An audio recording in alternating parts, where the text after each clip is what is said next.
मंगलम भगवान विष्णु मंगलम गरुड़ध्वज मंगलम पुंडरीकाक्ष मंगलाय तनुहरि।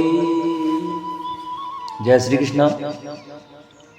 प्रिय भक्तजनों, आज हम आपको श्रीमद् भागवत महापुराण के द्वितीय स्कंद के 6वें अध्याय की कथा सुनाएंगे, जिसमें कि भगवान के विराट स्वरूप की विभूतियों का वर्णन सुनाया जाएगा। तो सभी भक्तजन हमारी श्रीमद् भागवत महापुराण की कथा को बड़ी श्रद्धा और भाव से सुने। आइए भक्तों, हम अपनी कथा को प्रारंभ करते हैं। उससे पहले जो भक्त हमारे चैनल पर नए आए हैं, जिन्होंने अभी तक हमारे चैनल को सब्सक्राइब नहीं किया है, वो हमारे चैनल को सब्सक्राइब करें, वीडियो को लाइक करें और कमेंट में ओम नमो भगवते वासुदेवाय जय श्री कृष्ण अवश्य लिखें।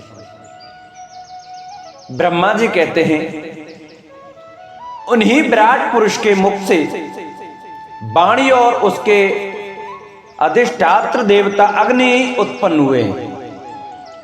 सातों छंद गायत्री, त्रिष्टुप, अनुष्टुप, उष्णिक, बृहति, सड़कती और जगती, ये 7 छंद हैं। उनकी 7 धातुओं से निकले हैं। मनुष्यों, पितरों और देवताओं के भोजन कराने योग्य अमृत में अन्न, सब प्रकार के रस, रसनेन्द्रिय और उसके अधिष्ठात्र देवता वरुण विराट पुरुष की जिह्वा से उत्पन्न हुए।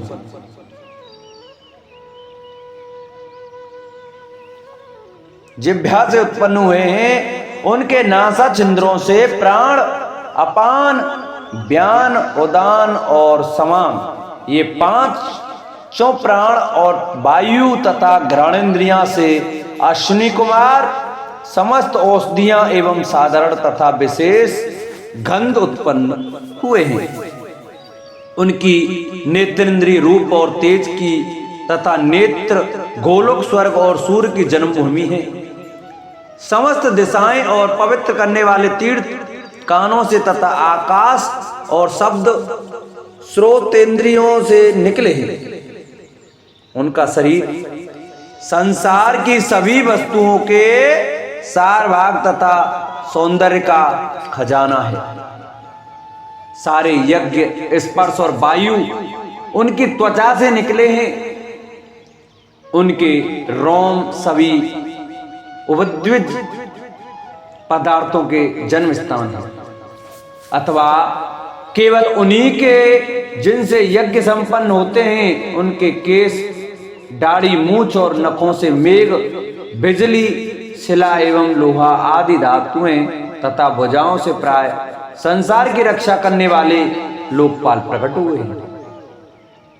उनका चलना फिरना भू भुवो स्वः तीनों लोकों का आश्रय है। उनके चरण कमल प्राप्त की रक्षा करते हैं और भयों को भगा देते हैं तथा समस्त कामनाओं की पूर्ति उन्हीं से होती है। विराट पुरुष का लिंग जल, वीर, सृष्टि, मेघ और प्रजापति का आधार है तथा उनकी जननेन्द्रिय मैथुन जनित आनंद का उद्गम है। नारद जी, विराट पुरुष की पायु इंद्रियम यम, मित्र और मल त्याग का तथा गुदा द्वार, हिंसा, निसृति, मृत्यु और नरक का उत्पत्ति स्थान है। उनकी पीठ से पराजय, अधर्म और अज्ञान, नाड़ियों से नद नदी और हड्डियों से पर्वतों का निर्माण हुआ है। उनके उदर में मूल प्रकृति, रस नाम की धातु तथा समुद्र, समस्त प्राणी और उनकी मृत्यु समाई हुई है। उनका हृदय ही मन की जन्म भूमि है। नारद, हम तुम धर्म, सनकादि, शंकर, विज्ञान और अंतःकरण सब के सब उनके चित्त के आश्रित हैं। कहां तक गिनाएं मैं, तुम, तुम्हारे बड़े भाई सनकादि, शंकर देवता, दैत्य, मनुष्य, नाग, पक्षी, मृग, रेंगने वाले जंतु, गंधर्व, अप्सराएं, यक्ष, राक्षस, भूत प्रेत, सर्प, पशु, पितर, सिद्ध, विद्याधर, चारण, वृक्ष और भी नाना प्रकार के जीव जो आकाश, जल या स्थल में रहते हैं, ग्रह, नक्षत्र, केतु, पुच्छल, तारे, बिजली और बादल, ये सब के सब विराट पुरुष ही हैं। ये संपूर्ण विश्व जो कुछ कभी था, है या होगा, सबको वे घेरे हुए हैं और उसके अंदर यह विश्व उसके केवल 10 अंगुल के परिमाण से ही स्थित है। ब्रह्मांड के 7 आवरणों का वर्णन करते हुए वेदांत प्रक्रिया में ऐसा माना है कि पृथ्वी से 10 गुना जल है, जल से 10 गुना अग्नि, अग्नि से 10 गुना वायु, वायु से 10 गुना आकाश, आकाश से 10 गुना अहंकार, अहंकार से 10 गुना मय तत्व और मय तत्व से 10 गुनी मूल प्रकृति है। वह प्रकृति भगवान के केवल एक पाद में है। इस प्रकार भगवान की महत्ता प्रकट की गई है। यह दशांगुल न्याय कहलाता है। जैसे सूर्य अपने मंडल को प्रकाशित करते हुए ही बाहर की प्रकाश फैलाते हैं, वैसे ही पुराण पुरुष परमात्मा भी संपूर्ण विराट विग्रह को प्रकाशित करते हुए ही उसके बाहर भीतर सर्वत्र एक रस प्रकाशित हो रहा है। मुनिवर, जो कुछ मनुष्य की क्रिया और संकल्प से बनता है उससे वह परे है और अमृत एवं अभय पद मोक्ष का स्वामी है। यही कारण है कि कोई भी उसकी महिमा का पार नहीं पा सकता। संपूर्ण लोक भगवान के एक पाद मात्र अंश मात्र है तथा उनके अंश मात्र लोकों में समस्त प्राणी निवास करते हैं। भूलोक, भुवरलोक और स्वर्गलोक के ऊपर महरलोक है, उसके भी ऊपर जन, तप और सत्य लोकों में क्रम से अमृत, क्षेम एवं अभय का नित्य निवास है। जन, तप और सत्य, इन तीनों लोकों में ब्रह्मचारी, वानप्रस्थ एवं सन्यासी निवास करते हैं। दीर्घकालीन ब्रह्मचर्य से रहित गृहस्थ भूलोक, भुर्वलोक और स्वर्गलोक के भीतर ही निवास करते हैं। शास्त्रों में 2 मार्ग बतलाए गए हैं, एक अविद्या रूप कर्म मार्ग जो सकाम पुरुषों के लिए है और दूसरा उपासना रूप विद्या का मार्ग जो निष्काम उपासकों के लिए है। मनुष्य दोनों में से किसी एक का आश्रय लेकर भोग प्राप्त कराने वाले दक्षिण मार्ग से अथवा मोक्ष प्राप्त कराने वाले उत्तर मार्ग से यात्रा करता है।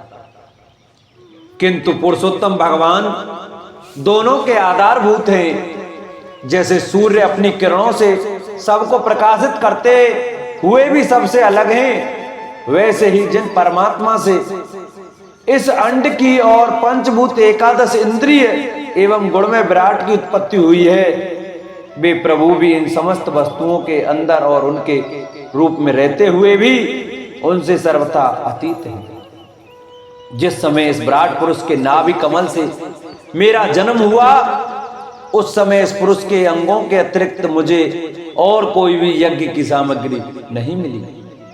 तब मैंने उनके अंगों में ही यज्ञ के पशु, यूप, स्तंभ, कुश, यह है यज्ञ भूमि और यज्ञ के योग्य उत्तम काल की कल्पना की। ऋषि श्रेष्ठ, यज्ञ के लिए आवश्यक पात्र आदि वस्तुएं जो चावल आदि औषधियां, घृत आदि स्नेह पदार्थ, क्षयरस, लोहा, मिट्टी, जल, ऋक, यजु, साम, चातुर्होत्र, यज्ञों के नाम, मंत्र, दक्षिणा, व्रत, देवताओं के नाम, पद्धति, ग्रंथ, संकल्प, तंत्र, अनुष्ठान की रीति, गतिमति, श्रद्धा, प्रायश्चित और समर्पण, यह समस्त यज्ञ सामग्री मैंने विराट पुरुष के अंगों से ही इकट्ठी। इस प्रकार विराट पुरुष के अंगों से ही सारी सामग्री का संग्रह करके मैंने उन्हीं सामग्रियों से उन यज्ञ स्वरूप परमात्मा का यज्ञ के द्वारा यजन किया।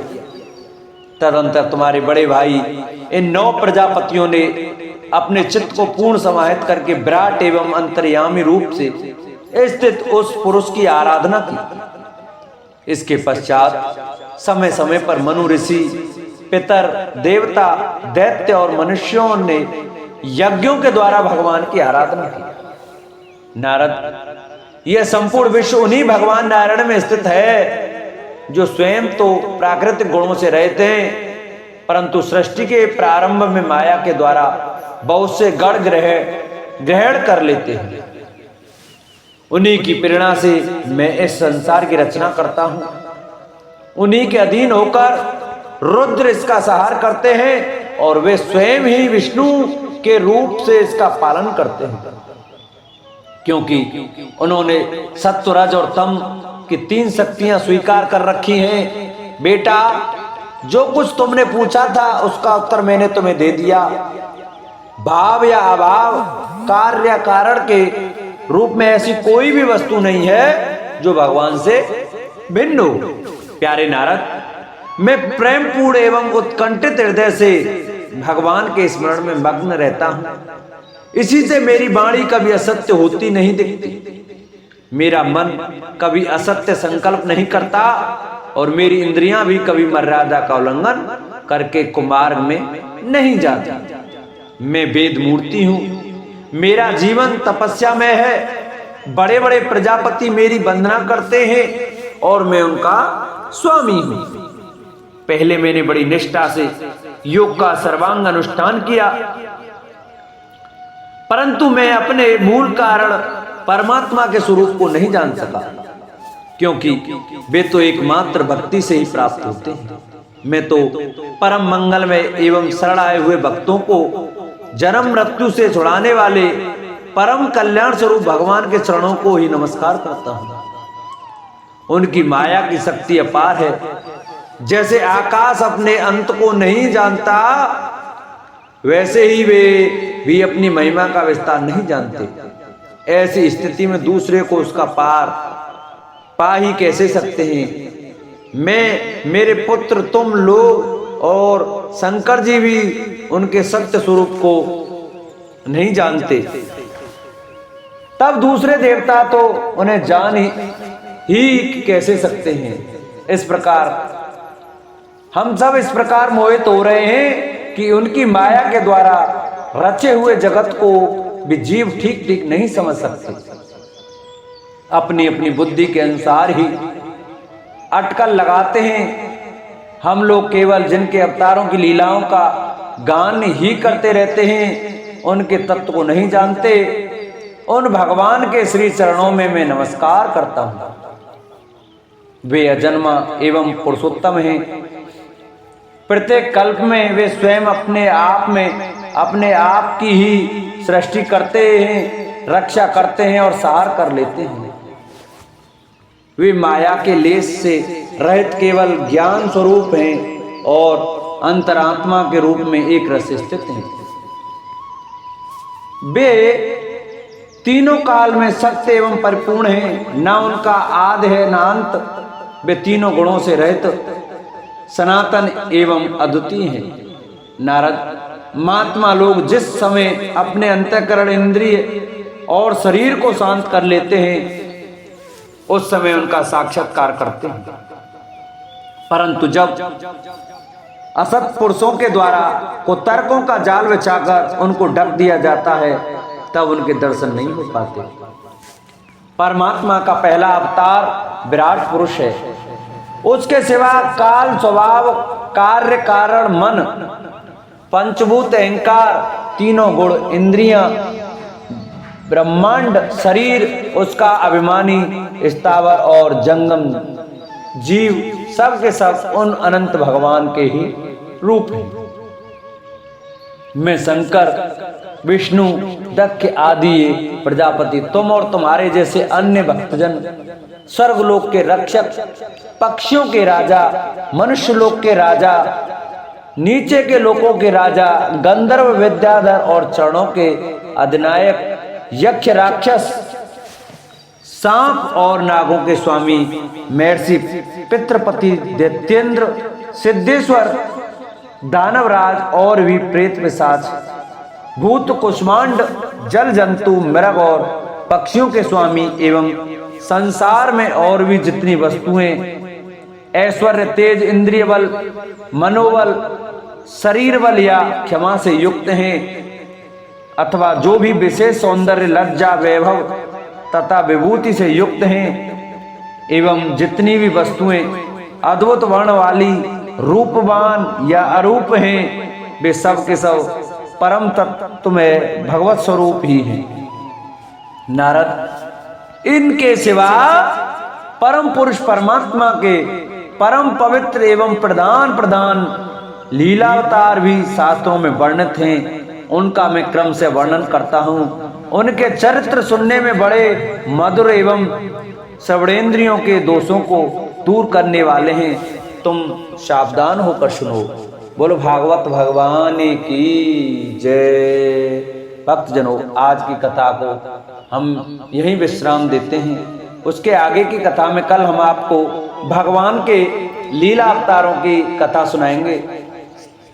तो सभी भक्तजन हमारी श्रीमद् भागवत महापुराण की कथा को प्रतिदिन बड़े श्रद्धा और भाव से सुने।